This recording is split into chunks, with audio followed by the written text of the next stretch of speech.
Амансыздар ма? Эфирде саулыққа жол іздейтін денсаулық бағдарламасы тізгінде Рысалды Ералы. Біз бүгін балалар арасындағы анемиялық синдром жайында сұхбат өрбітеміз. Бұл синдромның балаға келер қаупі қандай? Ата-аналар нені ескеру керек? Қалай алдын аламыз? Осы және өзге де сұрақтар бойынша жауап іздейтін боламыз. Осы ретте бізге келіп жайғасқан қадірлі қонағымызбен таныс болыңыздар. Қанатжан Кемелбеков, педиатр, дәрігер, бүгін бізде қонақта. Қанатжан мырза, студиямызға қош келдіңіз. Көңіл-күйіңіз қалай? Қош келдік. Рахмет, көңіл-күй өте жақсы. Жоғары, қазір күздің мезгілі де керемет болып тұр ғой, жаймашуақ күн болып тұр. Соған сәйкес біздің де көңіл-күйіміз жақсы тамаша. Жақсы, уақыт бөліп келгеніңізге үлкен алғыс білдіреміз. Енді тақырып түсінікті ғой өзіңізге айтып өттік. Әрине түсінікті. Енді алғашқы сұрағымды қойсам, жалпы анемия синдромы дегеніміз не? Олар бастауы балаларда қалай көрініс береді оның бастауы? Енді адам ағзасы, соның ішінде бала ағзасы, ол қан деген жүйеден тұрады. Қан ол сұйық зат.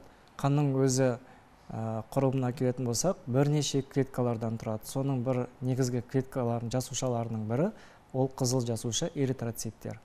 Ол эритроциттің ішінде арнайы ауа тасымалдайтын арнайы гемоглобин деген құрылымдық бөлшегі болады. Осы қанның құрылымдық элементтермен шаққан кезде қанның қызыл жасушасындағы гемоглобиннің мөлшерінің төмендеуін бізде анемия деп атайды. Бұл гректің сөзінен алынған.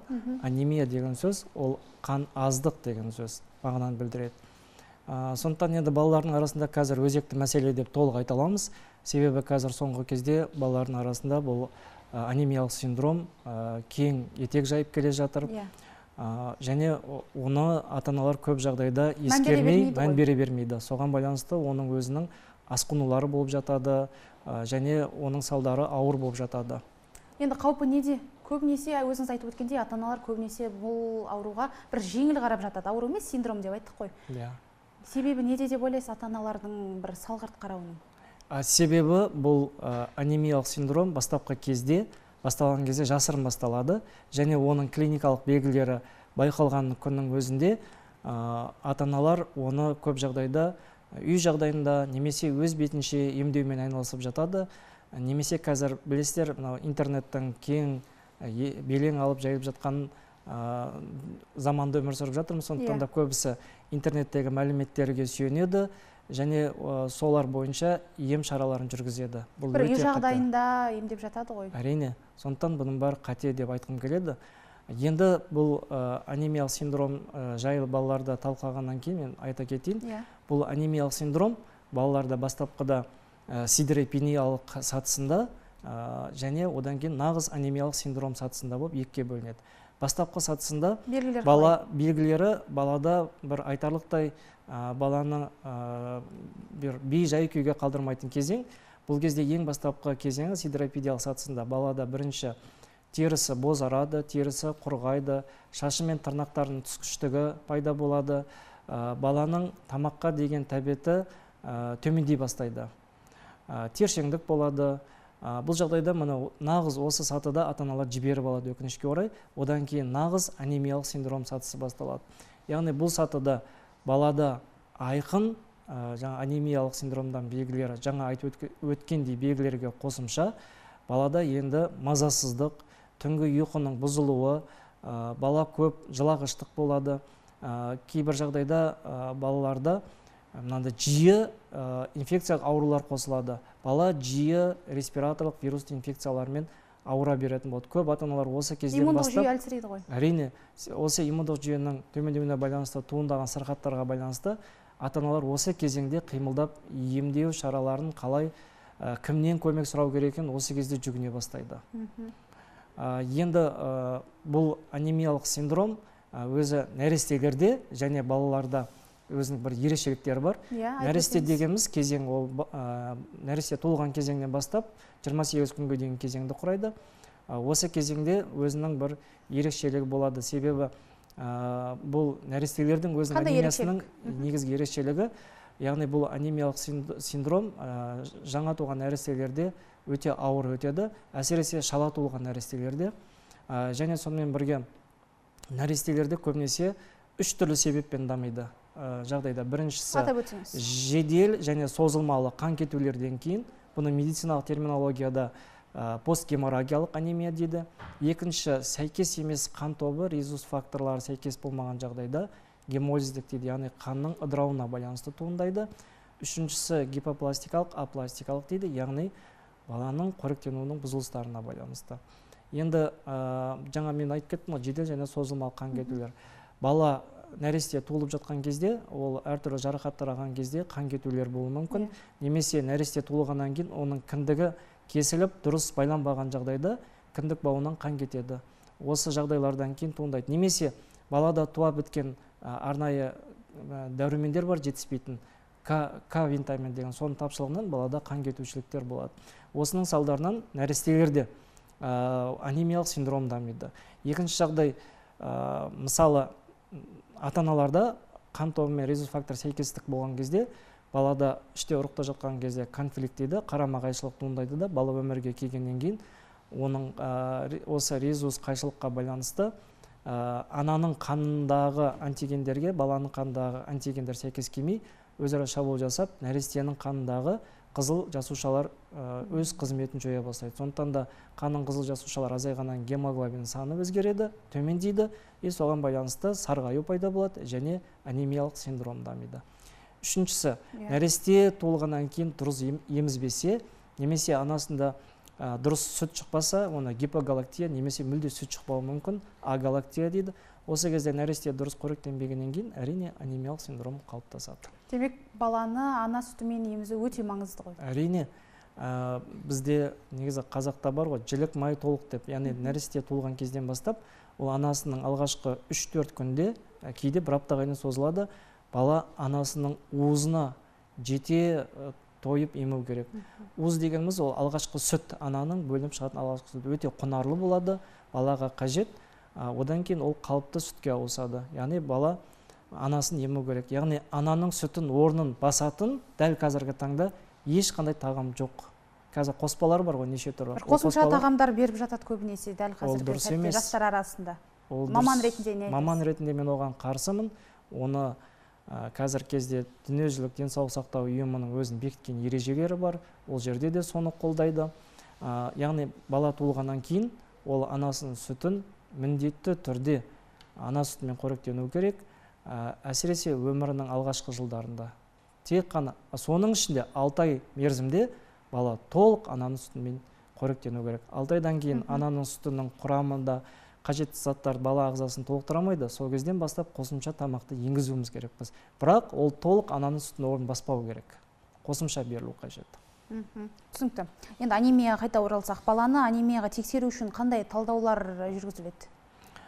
Ол талдаулар қиын емес. Ең бірінші талдаулар жүргізбес бұрын осы мен айта кетейін тағы да, анемиялық синдромның белгілеріне ата-аналар жете мән беру керек. Бірінші, бала терісі бозара бастайды, және баланың тері құрғақ болады. Одан кейін шашы мен тырнақтары сынғыш және түскіш болады. Және егерде бала ерте жаста болатын болса, ананың сүтінен бас тарта бастайды, тәбеті болмайды, түнде ұйқысы тыныш болмайды, мазасыз болады бала, тершеңді қосылуы мүмкін. Егер ересек жастағы бала болатын болса, осы аталған белгілермен қатар балаларда, ересек балаларда дәм мен иістің бұрмалануы. Яғни ол дегеніміз бала қалыпты, мысалы адамдар, балалар қолданбайтын нәрсеге әуес болады. Мысалы, мынау бензиннің иісіне, немесе топырақ жегіш болады, бор жегіш болады, красканың иістерін құмартады. Бұның бәрі иіс пен дәмнің бұрмалануы дейді. Осындай бұрмаланушылық белгілер болады. Және егерде мектеп жасындағы бала болатын болса, оның зейіні төмендей бастайды оқуға деген. Яғни оның оқуға деген үлгерімі төмендей бастайды. Міне осы кезде ата-аналар баса назар аударып, дәрігерге міндетті түрде көрсету керек. Осы кезден бастайды. Ары қарай дәрігердің қабылдауында, яғни педиатр дәрігердің қабылдауында болу керек. Педиатр дәрігер осы клиникалық белгілерді толық көз жеткізгеннен кейін арнайы зертханалық талдаулар жүргізуді ұсынады.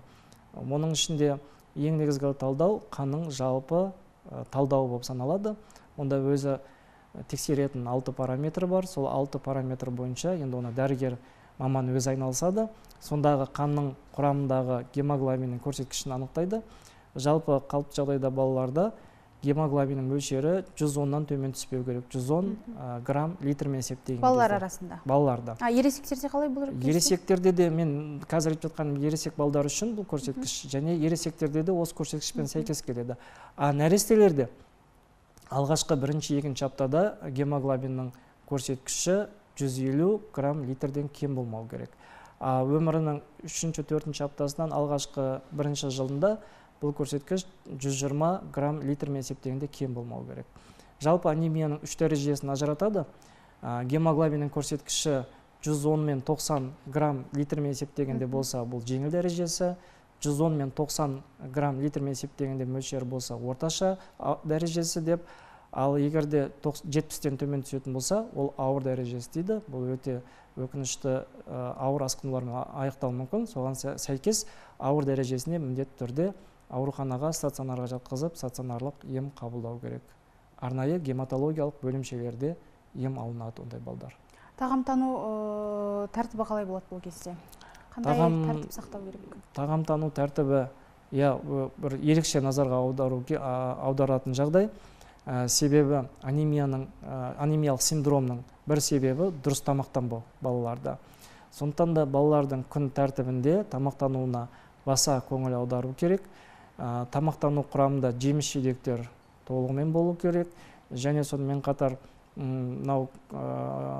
көбінесе айтып жатады ғой, бұршақ тұқымдастардан жасалған тағамдарды көбірек, ет өнімдерін көп қолдану керек. Себебі темірдің негізгі сырттан алынатын мөлшері болатын бұл ет өнімдерінде ең көп. Одан кейін қышқыл сүт өнімдерінде көбірек болады. Сондықтан да осы өнімдерді... Қызылша, алма беріп жатады. Ол көкөністер жатады. Қызылша, алма, жалпы капуста дейді, орам жапырақ дейді. Олардың құрамында өте көп осы өнімдер. Және ең көбі етте және бауырда, сондықтан осы және жұмыртқаның сарысында. Балаларға осы өнімдерді көбірек беру керек. Енді қарама-қарсы жағдай. Қандай заттарды, қандай тағамдарды беруге болмайды. Бұлардың қатарында ата-аналар білу керек, қазір кезде көп ескере бермейді өкінішке орай. Яғни тағамның құрамында кәдімгі қара шай, кофе балаларға мүлде беруге болмайды. Себебі бұл ішекте темірдің сіңдіруіне бұлар қарсы әсер етеді. Сондықтан да осы баланың тағамында жасқа сәйкес емес осындай өнімдерді, себебі қазір өнімдер көп, және сонымен бірге газдалған сусындарды балаларға қолдануға болмайды. Білесіздер, қазір таңда газдалған сусындар өте көп, энергетикалық сусындар деп жатады. Балалар тәтті болғаннан кейін оған әуес болады. Бұл өнімдерді балалар ұзақ қолданатын болса, оның салдары осы жағдайға алып келеді. Бұл сусындарды шай, кофе ішуге болмайды дедіңіз, немен алмастырады енді? Мен жаңа айтып өткендей, егерде жаңа балаларда табиғи шырындар бар. Мысалы, алманы, немесе анарды үй жағдайында арнайы үккіштен, сүзгіштен өткізіп, қолдан, яғни анардың сусының жаңа шырынын жасауға болады, алманың шырынын жасауға болады, сәбіздің немесе қызанақтың осындай жаңағы шырындарын қолдан табиғи түрде жасаған өте маңызды. Солай жүргізсе болады тәтті газдалған сусындардың орнына. Және шай, оның құрамында таурин деген химиялық зат бар. Ол бала ішкеннен кейін, оның ішекке кеп түскеннен кейін таурин, ол темір деген элементтің қарама-қарсы онымен жұмыс жасайды. Яғни ол темірдің ішекте сіңдіру деңгейін төмендетеді. Осыған байланысты темірдің деңгейі қанның құрамында азайғаннан кейін гемоглобин мөлшері төмен түседі, анемиялық синдромның туындауына алып келеді. Сондықтан мен айтайын дегенім, осы мен айтып өткен тағамдық заттарға, сусындарға балаларды мүмкіндігінше қолданбауға тырысу керек. Ал қандай дәрумендер ішу керек? Дәрумендер біздің қазір халықтың арасында бәрі ойлайды, дәрумендерді берсек анемиялық синдромды шешеміз деп. Ол да дұрыс емес. Қате ұғым ғой. Дұрыс, қате ұғым. Себебі анемиялық синдром ол бір фактордан туындамайды, ол бірнеше факторлы. Сондықтан да бірінші анемиялық синдромның неден туындайтын себебін анықтау керек. Мысалы, қарапайым мысал балаларда өте көп кездеседі ішек құрт аурулары. Мысалы, балалар ит мысықтармен, үй жануарларымен ойнауға әуес болады. Одан кейін ол қолын жумайды. Санитарлық жағдайлар дұрыс сақтамағаннан кейін сол жануарларда аралық тіршілік иесі құрттардың жаңағыдай дернәсілдері, жұмыртқалары баланың қолынан аузына түсіп, асқазан ішек жолына түседі да, сол жерде көбейеді. Ішекте олар жаңағы тағаммен бірге кеп түсетін темірді сорады. Сондықтан да қажетті заттарды өздеріне қоректеніп, баланың ағзасына бұл заттарды жеткіздірмейді. Соған байланысты осы ішек құрт аурулары да балаларда анемиялық синдромға алып келеді. Тағы қандай факторлар бар? Енді тағы екінші фактор дұрыс тамақтанбау балаларда. Мысалы, былай болады. Балалар өз жасына сәйкес емес тамақтарды жейді. Мысалы, қазір көп балалар чипсы жейді, жақсы көреді, бургер жақсы көреді, ұннан жасалған тағамдарды көбірек.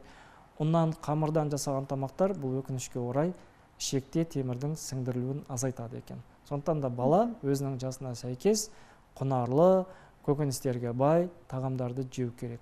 И және сонымен бірге тағы да бір осы анемиялық синдромға алып келетін жағдайлардың бірі, мен жаңада айтып өткем, ол нәрсені балаларда әртүрлі ауруларды дұрыс емдемегеннен кейін соның фонында анемиялық синдромдар қалыптасады. Созылмалы аурулар.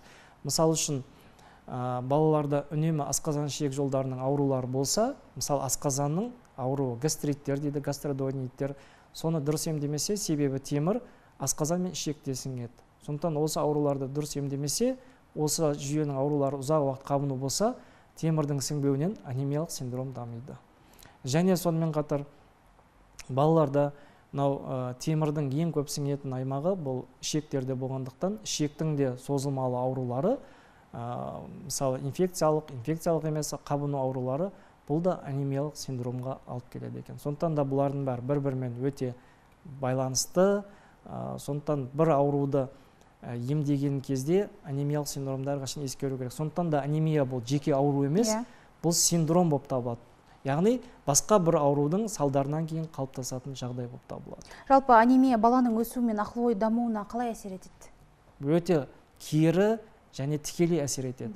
Әсіресе мен жаңа не үшін нәрестелердің анемиясына тоқталып өттім, себебі бала туылғаннан 1 жасқа дейінгі кезеңде анемия бұл ерекше өзінің салдарын қалдырып кетеді балаларда. Себебі балалардың физикалық, психикалық қарқынды дамуы 1 жастағы кезеңде туылғаннан 1 жасқа дейін кезеңде жүреді. Сондықтан да балаларда әртүрлі жаңағы мен айтып кеткен факторлардан кейін қалыптасқан анемиялық синдром бірінші кезекте нәресте бала ағзасында оттегінің тапшылығына алып келеді. Өте қарқынды өсіп жатқан ағза үшін ең қажетті ол оттегі болып табылады. Оттегіні тасымалдайтын қанның қызыл жасушасы эритроциттер, гемоглобиндер болып табылады. Сондықтан да баланың ағзасына үнемі оттегінің дұрыс жетіспеуіне байланысты оның физикалық өсіп дамуы және психикалық дамуы кешеуілденеді. Және осының бір белгісі ретінде тағы жаңағы ата-аналар назарына 1 жасқа дейінгі баланың салмағын және оның физикалық дамуын ай сайын учаскелік дәрігерге барып бақылауда ұстау керек. Егерде баланың өзінің жаңағы жасына, айына сәйкес салмақ қоспауы болса, ол да осы бір анемиялық синдромның белгісі болу керек, мүмкін. Себебі мен айттым ғой, анемиялық синдром қалыптасқан кезде баланың тәбеті төмендейді. Тәбетінің төмендеуіне байланысты дұрыс тамақтанбайды, оның салдарынан осы физикалық және психикалық дамуы кешеуілдетеді. Жалпы ата-аналар көбінесе темір қоспаларын қосылған, яғни сондай дәрілерді дәріханадан өз беттерінше алып балаларына беріп жатады. Аттары қазір есіме түспей тұр. Бұл қаншалықты дұрыс? Бұл мен 100% дұрыс емес деп айта аламын. Себебі анемияны ешқашанда өз бетінше емдеуге болмайды. Дәрігердің кеңесіне жүгініп, дәрігердің тағайындауымен ғана емді алу қажет. Қазір дәріханаларда темір препараттарының өте көп түрлері бар. Қазақстанда тіркелген. Оларда өзінің жаңағы әр дәрінің өзінің нұсқаулығы жазылып қояды. Сол нұсқаулықтың өзіне жазылған дәрігердің тағайындаусыз беруге болмайды деп. Сондықтан ата-аналар ол дәрілерді өз беттеріңізше қабылдамаңыздар. Тек қана дәрігер, педиатр ол баланың жағдайын, ол жаңағы синдромның ауырлық дәрежесін, балалардағы ағымының ерекшеліктерін ескере отырып, дәрігер өзі тағайындайды бұл дәріні. Себебі егерде осы темір препараттарын дұрыс тағайындамайтын болса, оның да өзінің жанама әсері бар, кері әсері бар. Осы жағдайларға ұшырауы мүмкін. Сондықтан да бұл жерде дәрігер жаңа айтып кеткендей аурудың синдромның ауырлық дәрежесіне, оның ұзақтығына, ондағы жаңағы зертханалық көрсеткіштерінің өзгерістеріне қарап есептеп береді. Ол препараттардың өзінің түрлері болады. Дәрілік заттардың, темір препараттардың біреуі баланың жасына сәйкес есептелінеді, біреуі баланың дене салмағымен есептелінеді. Сондықтан да ол дене салмағымен оның жасына, ауырлық дәрежесіне ғана есептеп берілетін дәрілік заттар болғандықтан, оны тек дәрігер, педиатр немесе дәрігер, гематолог, балалар гематолог дәрігер ғана ұсынып берген дұрыс болып табылады. Және бұл препараттар басқа дәрілік заттар сияқты, дәрумендер сияқты бір белгілі бір уақытта ішіп қоймайды.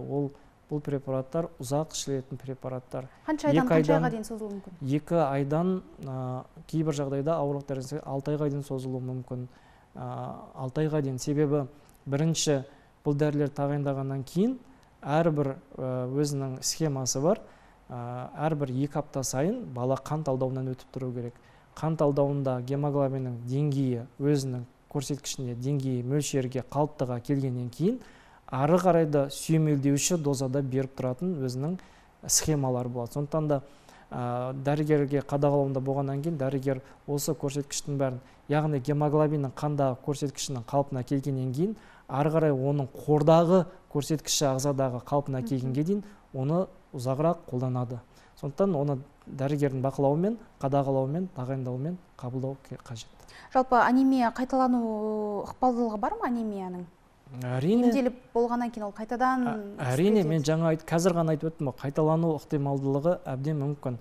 Себебі көп жағдайда анемияны емдеп, оның қандағы гемоглобиннің мөлшері қалыпқа келгеннен кейін жазылды деп ойлап, демек ол толық емделмейді. Толық емделмейді, ары қарай тоқтатып қояды. Ол кезде баланың ағзасында қордағы темірдің деңгейі әлі толмағандықтан, бұл дәрілік заттарды тоқтатқаннан кейін ол көрсеткіш қайтадан төмен, гемоглобин мөлшері қайта төмен түсіп, анемиялық синдром қайтадан қалыптасады. Сондықтан да бұл жерде тек қана препаратпен ғана емдеу бұл дұрыс емес.